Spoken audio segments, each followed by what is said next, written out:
kadang saya pernah kepikiran, gimana kalau saya nggak terlalu mendalami dunia PC? Gimana juga kalau saya bukan jurusan multimedia? Atau waktu SMA saya nggak harus mikirin soal kuota internet?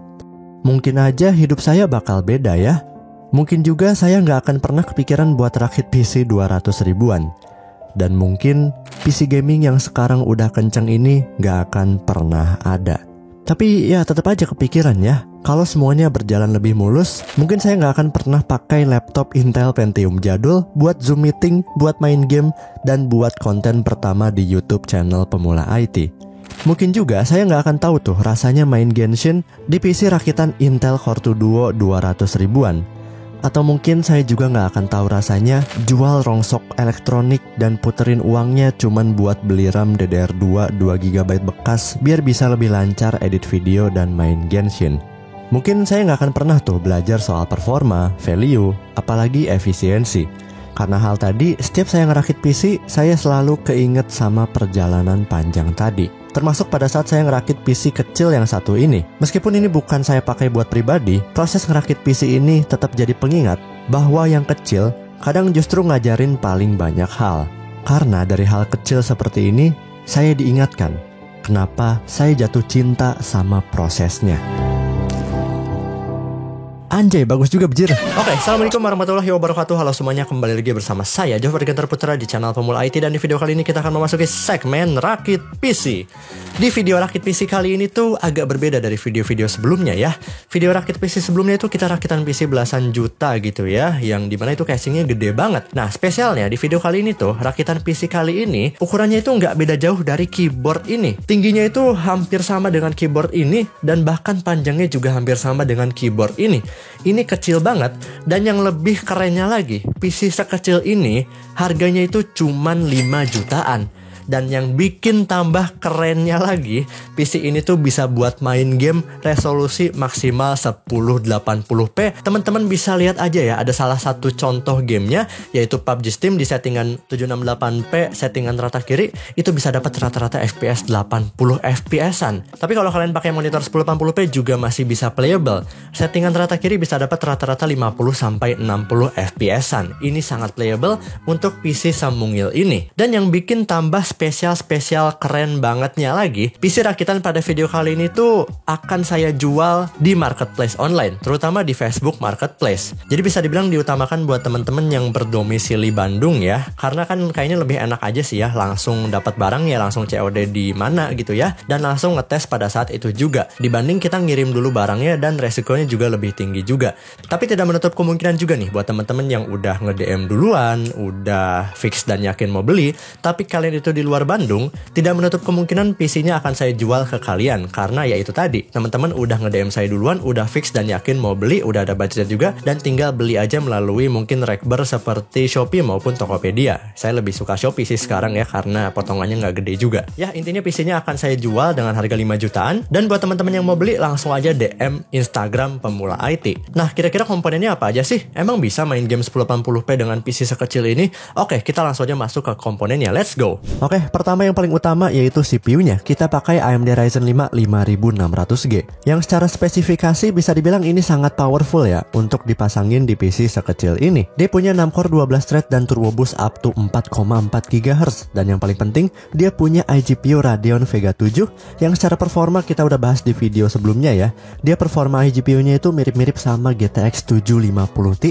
Nah, selain performa CPU dan iGPU yang kenceng banget, karena dia pakai arsitektur Zen 3 dan fabrikasi 7 nanometer, Ryzen 5 5600G ini bisa dibilang efisien banget. TDP-nya cuma 65 watt doang. Jadi keren banget ya, CPU modern sekarang selain kenceng juga efisien banget. Lanjut, untuk rumah dari segala komponen atau motherboard kita pakai dari Gigabyte ya, yaitu Gigabyte A520 IAC yang punya form factor mini ITX. Dia udah support AMD Ryzen 5000 series, support RAM up to 64 GB sampai 5300 MHz kalau di overclock. Ada satu slot M.2 NVMe PCI Express generasi ketiga, dan karena dia itu ada nama AC-nya ya, dia itu udah ngasih Wi-Fi dan Bluetooth. Untuk form factor sekecil ini udah lengkap banget ya dari segi fiturnya. Nah, di bagian port-port percolokan duniawi juga ini lengkap banget cuy. Ada 4 kali USB 3.2 Gen 1, ada 2 kali USB 2.0, ada tombol buat nge-flash BIOS, ada RJ45 LAN, antena buat wifi, 3 audio jacks, dan yang sangat penting ada 3 port display, yaitu 2 kali HDMI dan 1 kali DisplayPort cuy.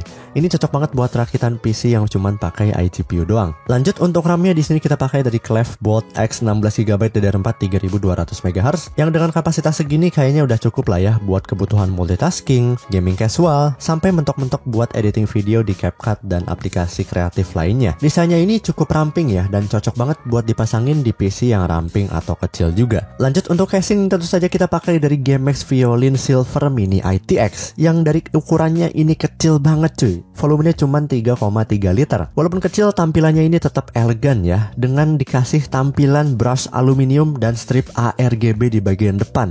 Ya ini bukan RGB tapi ARGB yang kalian bisa setting juga ya melalui tombol di bagian samping casing ini. Nah di bagian samping ini dikasih banyak banget port-port yang cukup lengkap untuk casing sekecil ini. Dikasih tombol power pastinya, dikasih tombol LED, dikasih 3 USB dan salah satunya itu USB-C dan ada 2 jack audio. Ini udah lengkap banget untuk casing seukuran ini. Nah karena dia itu bukan casing yang mini ITX pada umumnya yang bisa dipasangin power supply SFX, dia itu bisa dibilang ukurannya lebih kecil, jadi power supply-nya dia udah include juga. Power supply-nya ini 180 watt dan udah sertifikasi 80 plus bronze cuy. Udah cukup banget lah buat dipasangin sama CPU sekencang Ryzen 5 5600G atau mentok-mentok Ryzen 7 5700G. Atau bahkan kalau ada budget lebih bisa pakai Ryzen 7 8700G dengan soket AM5. Nah setelah kalian lihat komponen tadi mungkin kalian mikir ini CPU-nya pasti bakal panas pas dipakai buat main game. Nah karena casingnya ini bisa dibilang kecil dan ruang untuk airflow-nya bisa dibilang minim, kita perlu CPU cooler yang cukup lebih bagus daripada CPU cooler bawaan dari AMD-nya. Walaupun udah cukup juga sih ya buat awal-awal, tapi ya lebih baik kita pakai yang bagusan dikit supaya kita bisa memaksimalkan performa dari Ryzen 5 5600G-nya. Untuk CPU coolernya kita pakai ID Cooling ES40X versi 3 yang tingginya itu cuma 45 mm. Cocok banget buat dipasangin di casing GameX Violin ini. Dari segi performa juga oke banget. Dia punya 4 heat pipe tembaga yang langsung direct touch ya, langsung ya itulah pokoknya. Ukuran kipasnya 92 mm dan bisa muter sampai 2800 RPM cuy. Ini kenceng banget ya. TDP maksimalnya dia support sampai 100 watt ya, yang dimana Ryzen 5 5600G yang cuman punya 65 watt ya TDP-nya bukan jadi masalah buat CPU cooler ini. Dan bener aja cuy, pada saat kita bermain game PUBG Steam contohnya itu suhunya adem banget.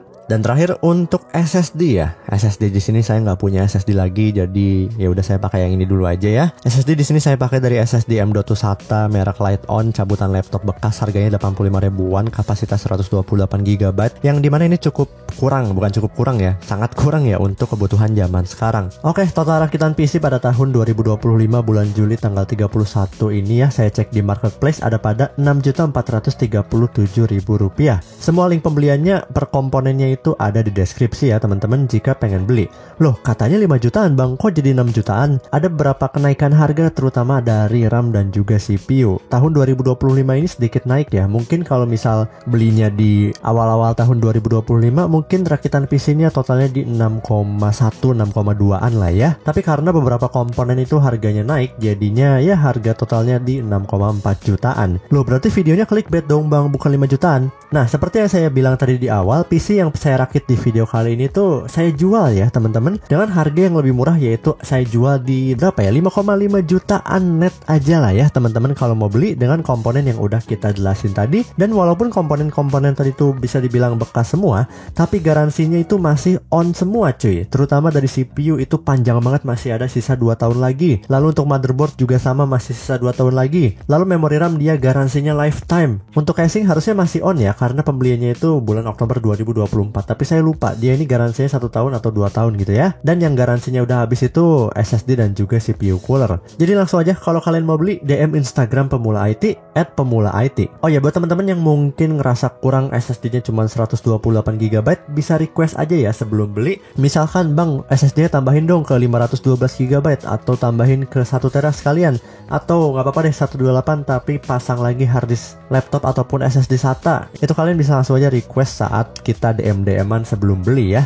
Tapi kalau teman-teman pengen saya upgradein uangnya, tolong ditransfer dulu ya buat beli SSD, karena saya tidak ada budget buat beli SSD yang kapasitas besar kayak misal 512 ataupun 1 TB. Jadi buat yang tertarik langsung aja DM Instagram @pemulaIT. Oke, kira-kira gimana sih performa dari PC gaming ini yang ukurannya itu kecil banget cuy. Panjangnya nggak beda jauh dari keyboard dan tingginya juga nggak beda jauh dari keyboard semungil ini. Yang bahkan PC ini tuh besarnya hampir setelapak tangan saya. Ini bisa dibawa kemana-mana juga.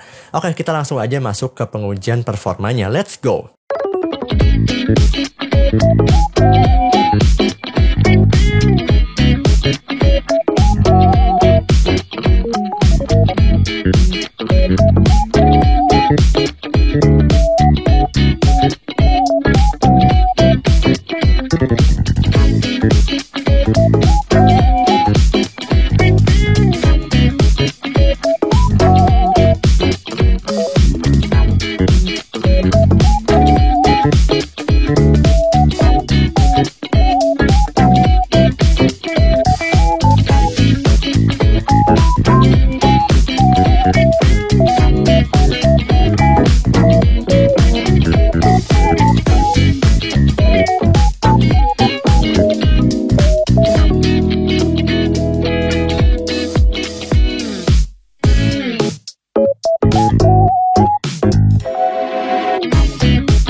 Gimana menurut teman-teman performa dari PC gaming mungil yang harganya tuh cuma 5 jutaan ini, dengan komponen yang bisa dibilang modern ya, dan bisa kalian upgrade juga, terutama CPU-nya dan juga RAM-nya ya. Performanya bisa dibilang identik banget ya dengan Ryzen 5 5500 GT yang kita udah uji ya pada video sebelumnya. Kalian bisa cek video ini di kanan atas. Jadi bisa dibilang performanya sama tapi dengan ukuran yang lebih kecil. Nah, PC semungil ini tuh sangat berguna atau sangat bermanfaat ya buat teman-teman yang punya ruangan yang kecil, meja yang kecil, atau buat teman-teman yang ngekos, atau bahkan buat teman-teman yang cuman pengen punya setup yang minimalis, nggak pengen PC yang gede, pengen punya keyboard yang minimalis kayak gini aja yang tipis ya, dan pengen punya setup yang full wireless dan juga minimalis seperti yang saya pakai kali ini. Mouse-nya itu wireless, keyboardnya itu wireless, dan semuanya itu nggak semua ya, monitornya nggak wireless, hampir semua peripheralnya itu wireless, jadi kelihatan lebih clean aja ya dibandingin setup PC yang sebelumnya saya pakai, itu pakai casing yang cukup besar. Tapi sayangnya PC sekecil ini, casing sekecil ini tuh bisa dibilang opsi upgrade-nya itu minim ya. VGA card nggak mungkin bisa dipasang ya, karena memang nggak ada slotnya, nggak ada tempatnya di casingnya gitu ya. Lalu kalau storage cuman maksimal upgrade ke SSD SATA di bagian belakang, ataupun harddisk 2,5 inci di bagian belakang juga, itu pun 1 biji doang ya. Dan CPU juga maksimal Ryzen 7 5700G. Jadi ya bisa dibilang ada plus minusnya. Buat teman-teman yang mungkin gamingnya itu bukan gaming hardcore ya, bukan gaming kompetitif, maksimal main game kayak Valorant, PUBG di settingan yang menyesuaikan, resolusi maksimal 1080p. Lalu pekerjaan utamanya itu bukan pekerjaan yang berat-berat seperti 3D, video editing gitu ya. Pekerjaannya itu mungkin ngolah data, atau mungkin ngetik-ngetik, Zoom meeting, dan beberapa hal ringan lainnya. Tapi pengen juga buat main game tipis-tipis, ditambah mejanya kecil, dan kalian itu ngekos, ini cocok buat teman-teman. Tapi buat teman-teman yang butuh PC dengan performa tinggi, yang biasanya performa tinggi itu bisa didapatkan kalau kalian tuh rakit PC pakai VGA card, pakai CPU yang lebih kencang dari ini, lalu pakai casing yang lebih besar dan juga airflow yang lebih baik dari ini, atau mungkin butuh opsi upgrade yang lebih luas, ini nggak cocok buat teman-teman ya. Lebih baik rakit PC minimal pakai casing yang micro ATX aja. Jadi kembali lagi sesuaikan dengan kebutuhan kalian. Oke, gitu aja teman-teman. Terima kasih telah menonton video ini sampai akhir. Jika ada pertanyaan boleh komen di bawah. Jangan lupa tekan tombol subscribe, nyalakan lonceng notifikasinya, like jika suka. Terima kasih. Mohon maaf jika ada kesalahan kata atau kesalahan dalam penyampaian informasi. Saya Jofar Putra. Wassalamualaikum warahmatullahi wabarakatuh. Mantap.